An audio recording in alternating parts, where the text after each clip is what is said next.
My name is Lonnie Ray Atkinson, and this is another installment of Unsafe.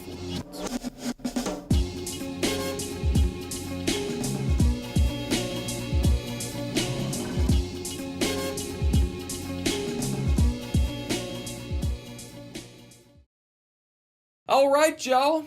So, this is going to be the first video in a series of videos I will be including in the Unsafe words, where I wade through the seemingly never-ending supply of utter drivel that continues to spew out of white people's mouths, or as I like to call it, white drivelege. And yes, I hereby copyright trademark hashtag got dibs and call shotgun on that term. And in this debut, I would like to start off with my top 10 examples of the batshit shit so many white people still have no problem spouting at or about black people. From the still in vogue relics of racist rationale to the hottest new white panic talking points, let us critically examine and simultaneously poke a little fun at the sad state of logic that in far too many minds still passes for solid argument, but is really just white drivelege.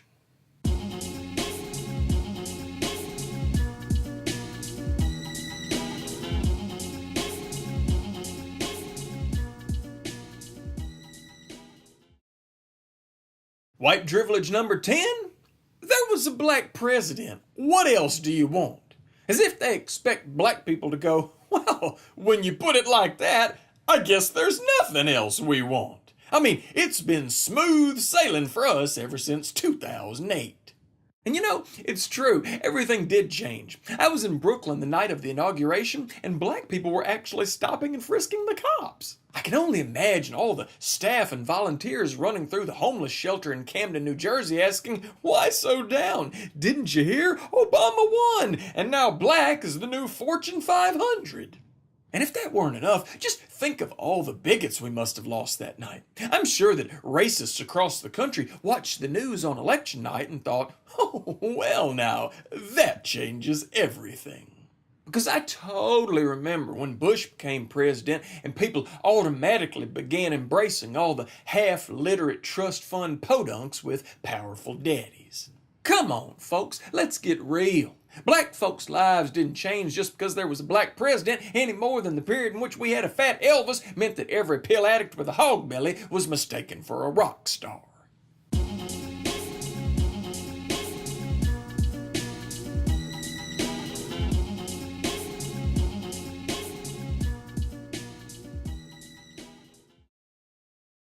White drivelege number 9, there's good ones and there's bad ones.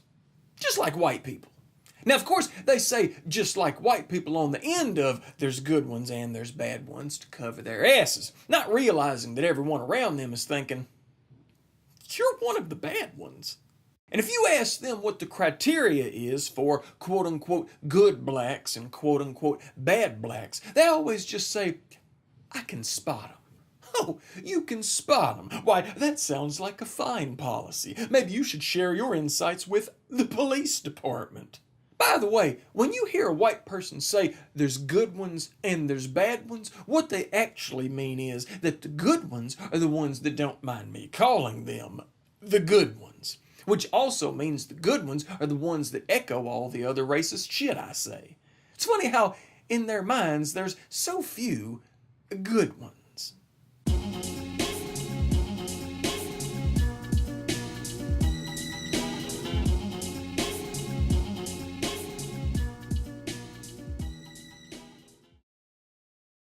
White drivelege number 8, their own people sold them. This, of course, is how certain white people dismiss grievances concerning slavery. Yes, by saying their own people sold them. As if they expect you to say, well, why didn't you say so? Case dismissed. Centuries of white supremacy, you're free to go. And talk about changing the subject. Saying their own people sold them is like you telling me that I can't be mad at my neighbor for ruining my marriage because, hey, your old lady was the one that fucked him. And remember, they say that shit as if black people have no beef at all with, quote-unquote, the people that sold them. Oh no, they love those motherfuckers. They just love them. Seriously, you know the only people who do love those motherfuckers? You motherfucker. Y'all's asses embraced the fact that there were non-white facilitators in the slave trade as if it were some kind of gift. As if those quote-unquote people that sold them did it just to run interference for your ignorance hundreds of years later. How thoughtful of them.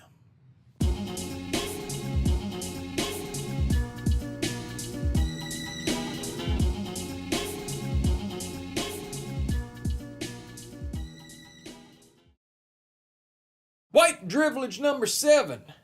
Get over it. White bigots just love to tell black people to get over it. And you know black people just love to hear it. Now, more often than not, this is in reference to slavery. But in reality, they don't mean get over slavery. They mean get over the legacy of slavery. They want you to forget that slavery left a legacy. Or let me put it another way. Telling black folks to get over slavery is like telling Mark Zuckerberg's great-great-grandchildren to get over Facebook. Though I doubt very seriously that 100 years from now, your grade A primo spawn will be 12 whiskey shots into a slobbering rant about how the Zuckerbergs need to get over it. Nope, don't think you're going to hear that. Just like you won't hear, and fuck you too, Waltons. Why can't you just let go of the circumstances you were born into? Why are you so tied to the legacy of your ancestors? Get over it. Remember, these are usually the same people who tell black people you weren't slaves. Yeah, and Zuckerberg's great-great-grandchildren didn't invent Facebook. In fact, by the time they come along, there probably won't even be a Facebook anymore. In fact, we probably won't have faces anymore. We'll just have sockets so our Zuckerberg overlords can plug us into the Matrix.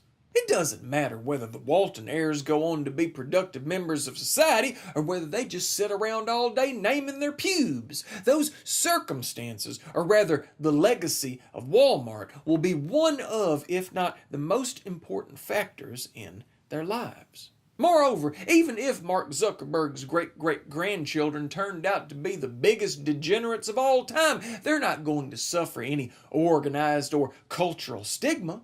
Instead, the people telling black folks to get over it will be the same people falling all over each other to taste those trust fuckers' shit.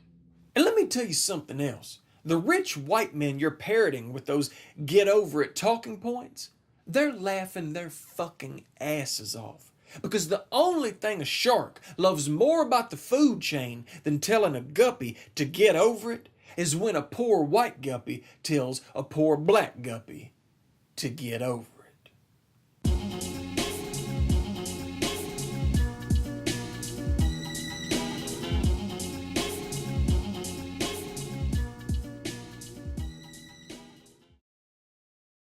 White Drivelege number 6, pull yourself up by your bootstraps. I love it when the powerful and/or privileged tell historically oppressed groups to pull themselves up by their bootstraps. First off, that phrase was originally meant to illustrate the absurdity of an impossible task. Of course, nowadays it's used to tell people no matter what your circumstances are, you still got choices.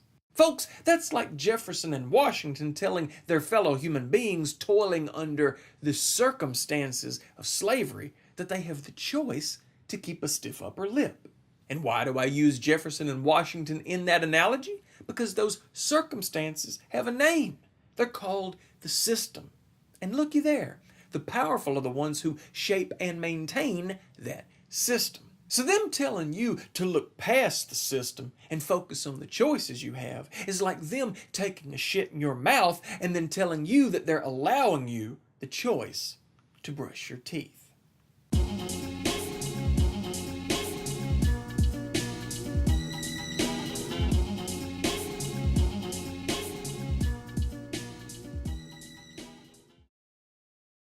White Drivelege number 5.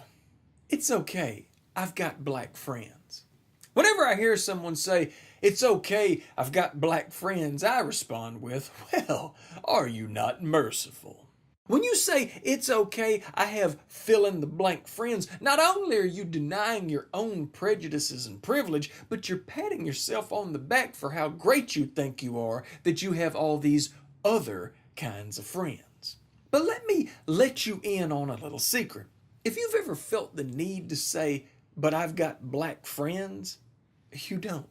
You don't have black friends. They're just nice to you in spite of you being an asshole. Furthermore, you know those I've got gay friends that you have? Well, hate to break it to you, but they're not really your friends either. They're just the bigger person. And what you think of as cordiality is just them holding it together in front of you because they either A, don't know what you're capable of, or B, they do know what they're capable of. Now I can just hear those people saying, but I do have black and gay friends. To which I say, nope, you really don't. What you have is black acquaintances and gay acquaintances and other non-privileged, non-white, non-religious, non-whatever else kind of bullshit hierarchy you were lucky enough to have fallen out of your mother's twat into acquaintances. They're not your friends, they're your acquaintances. There's a big difference. Friends are not the people you have to worry about explaining yourself to if they happen to have been on the periphery of your conversation. Friends are not the people you have to look both ways for as if you're crossing the fucking street before you tell a really funny joke. But they know my heart. That's what they say. But they know my heart. Yeah, you're right. They do know your heart. And they know it better than you. And that's why you're not really friends.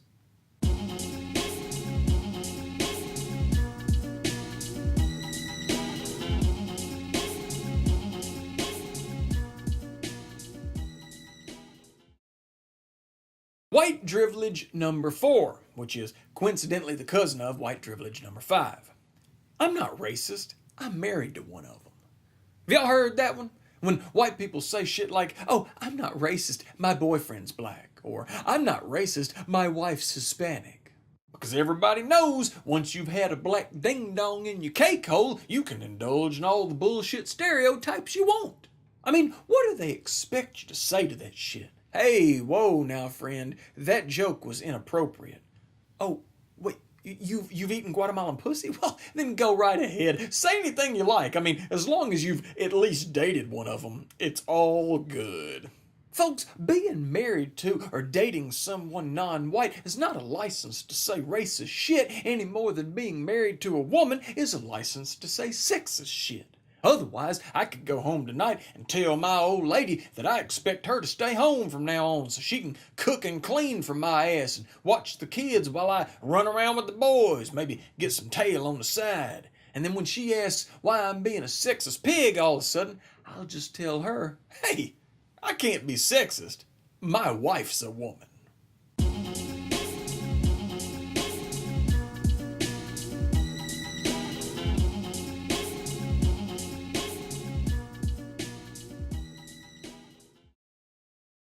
White Drivelege number 3, they're just as racist. I'd be willing to bet there isn't a white person watching this that hasn't heard another white person say either, well, you know they're racist too, or they're just as racist. And that, ladies and gentlemen, is because being white is magic. That's right, when you're white, you get to have your own special definition of racism. And that special definition gives you special powers. See, being white means you get to believe that racism is simply a matter of racial prejudice. Then, hocus pocus alamagocus, now black people can be just as racist as white people. And because you've heard black people poke fun at stereotypes of second-string Klansmen with their tattooed tobacco stains and Dunlop-diseased keg bellies, presto changeo, now you don't have to feel as bad about your racism. See how that works out for white people? It's magic. And for my next trick, I'm going to make the victims and perpetrators of racism switch places. Because if racism is simply a matter of racial prejudice, I can just look and see who black people resented the most, and poof, history just cried a billion tears for George Wallace and Bull Connor. I said, if racism is simply a matter of racial prejudice, and certainly a Georgia slave is racially prejudiced against her white master, then abracadabra bibbity bop, now the slave is a huge bigot, and the slave owner is a victim of racism. Like I said, magic. Now you can watch me pull a bigot out of a hat and saw logic in half all night long, but I think you can see that my real power lies in my ability to make the real definition of racism disappear. In other words, I made the historical framework of white supremacy totally vanish. I mean, obviously, slavery was not just a matter of individual racial prejudice, it was a matter of a white supremacist power structure. Jim Crow was not just a matter of individual racial prejudice, it was a matter of a white supremacist power structure. Issues of discrimination in employment, education, housing, healthcare, and criminal justice are not just matters of individual racial prejudice, they are matters of institutional racism in the service of white supremacy. This is obvious. But watch this. Do any of your quote-unquote black friends have any racial prejudice? Probably so, you say? Well, wing of bat, eye of newt. I just made it equivalent to race-based predatory lending and minority voter suppression. Now you see power relations and structural inequities. Now you don't. With the sleight of my hand, I just made white supremacy merely a problem of if and how some backwoods crack-a-lantern said the N-word. In fact, I just reduced our country's entire racial history to the coincidence of mass bigotry instead of a well-structured system of white supremacy. Ta-da! Now, I know some of you white people can't believe your eyes. And you're not alone. White people have been denying their magic for centuries. And some of you are probably thinking right now, I'm not special. I don't have any power. I'm in no better shape than my black friends. But that's what you have to understand about these types of powers. They don't take just one form. There are all kinds of unjust food chains in society. Class, gender, ability, etc. And that means there are all kinds of privilege-based denials. And just like your belief that racism is merely racial prejudice, the denial of institutional inequities in the face of such overwhelming evidence is a feat that defies all logical explanation. In other words, alakazam, pure fucking magic.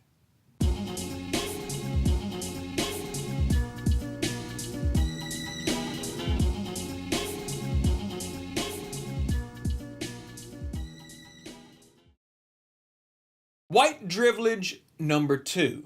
Affirmative action is really just special treatment meant to keep white people down.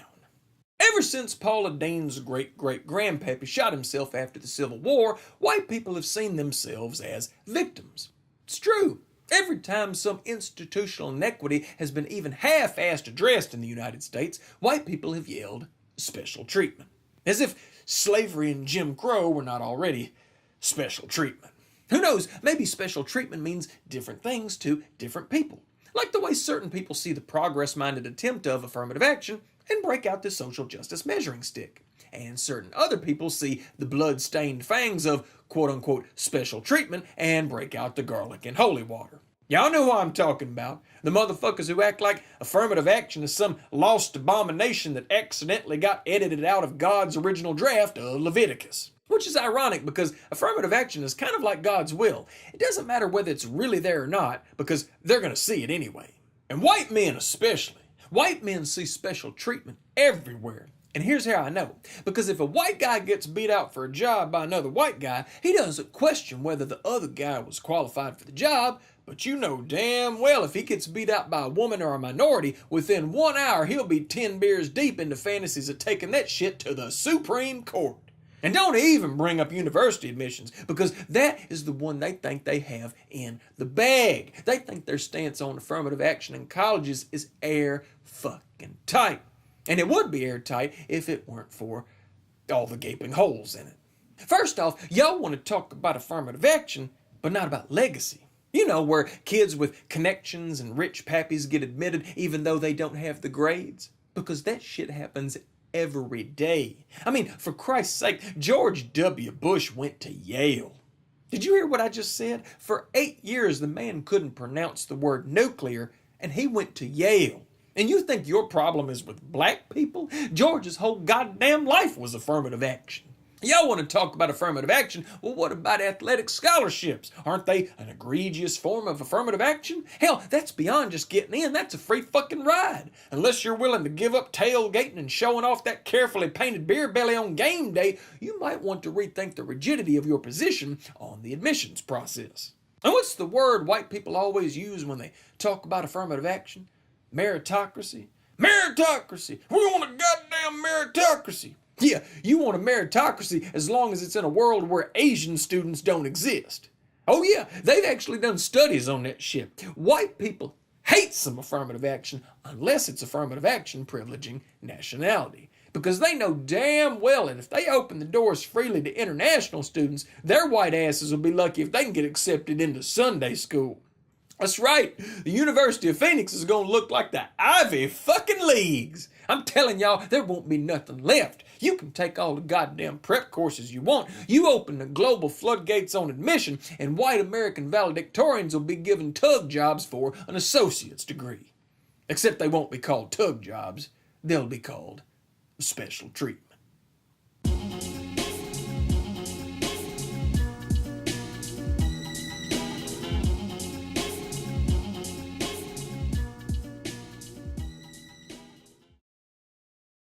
White Drivelege number 1, I don't even see you as black.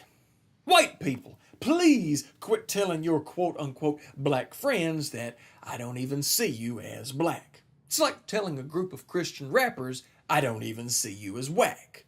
Everybody knows that's bullshit. You don't really mean you don't see them as black. You mean that so far in our relationship, I haven't had any issues with you being black. And by telling you that I don't see you as black, I'd like to keep it that way. And Jesus Christ, what are they even supposed to say to that? Well, aren't I the lucky black friend? It's like I'm being given an honorary degree. It's like you're letting me off the hook for some shit I didn't do.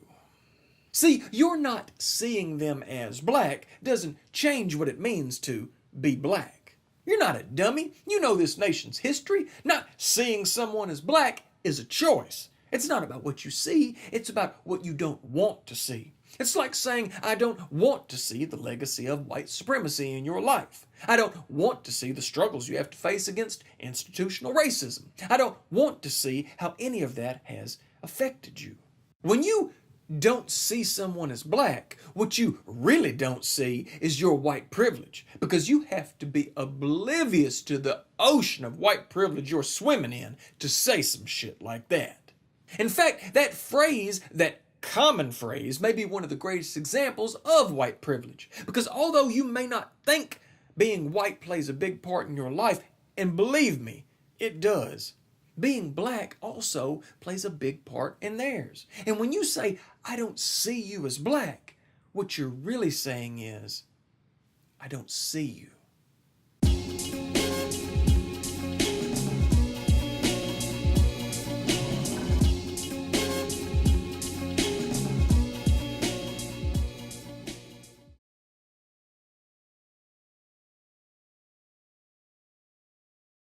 If you dig what I'm doing and you would like to help me keep on doing it, you got two options. You can share this video with others or click below the video to show me some love. Either one is greatly appreciated.